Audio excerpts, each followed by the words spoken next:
Hello everyone and welcome back to my channel. In November 2017, the K-pop scene witnessed the debut of a 5-member girl group called Yellowbee under Addiction Entertainment. While their journey in the industry was relatively short-lived, their story is one of change, challenges, and ultimately, disbandment. Yellowbee first stepped onto the K-pop stage with their digital single Hiccup on November 23, 2017. The original lineup consisted of Barry, Woyun, Rosie, Siona, and Sumi. Despite their enthusiasm and talent, Hiccup did not perform exceptionally well on the music charts, making it a challenging start for the group. Despite the initial setback, Yellowbee made a comeback on July 17, 2018 with the digital single If You Love Me. Unfortunately, this release also struggled to gain significant attention in the competitive K-pop landscape.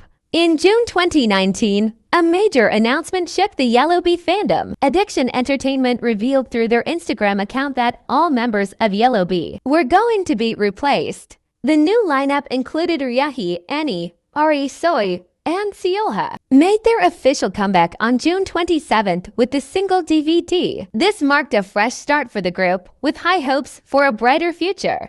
Just as Yellowbee was attempting to regain their footing, the K-pop industry, like many others, was hit by the COVID-19 pandemic. On May 25, 2020, Addiction Entertainment announced that Yellowbee would be going on hiatus due to the pandemic. Unfortunately, though, in May 2020, the agency shared news of the group's disbandment on the said Instagram feed. While the announcement came rather abruptly, that is not what caught K-pop fans' eyes. The disbandment announcement, posted in both Korean and awkwardly translated English, they said we wanted to keep the group going even if we had to switch out all 5 members, but with member B carrying on her rather slutty lifestyle, plus the other members being unable to come to an agreement, we've decided that the group cannot stay together. Such an unprecedented kind of a disbandment announcement has K-pop fans feeling shocked. While some believe the agency must have gone through a lot to care so little about the situation, most have criticized the agency for being petty and deliberately trying to screw over the girls.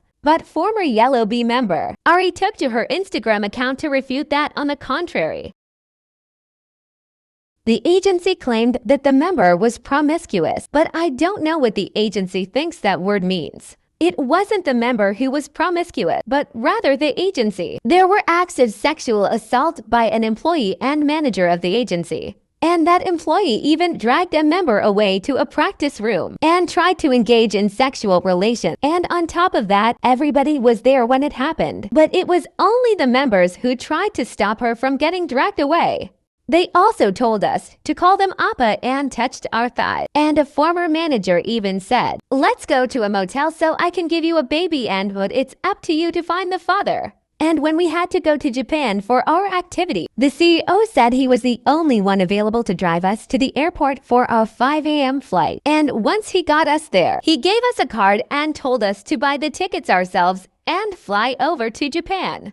We had never bought plane tickets before, and only our leader had a phone, so we used that to make multiple calls and managed to buy our flights. And when we were in Japan, we did everything on our own without staff, and everybody there knew. After that, the agency decided to tell its version of the story. They tried to clarify a situation that happened during a fan sign event, where a manager said something along the lines of "I'd like to have a baby with you" to a member. The company claims that they reprimanded this comment and that the manager has since left the company. They also stated that the person trying to drag members to other rooms was a music video producer called Yoongs that was outsourced by the company, and that the CEO, manager, and other staff tried to fight Yoongs over this, getting into a verbal altercation. The company ended their statement apologizing to all members and fans.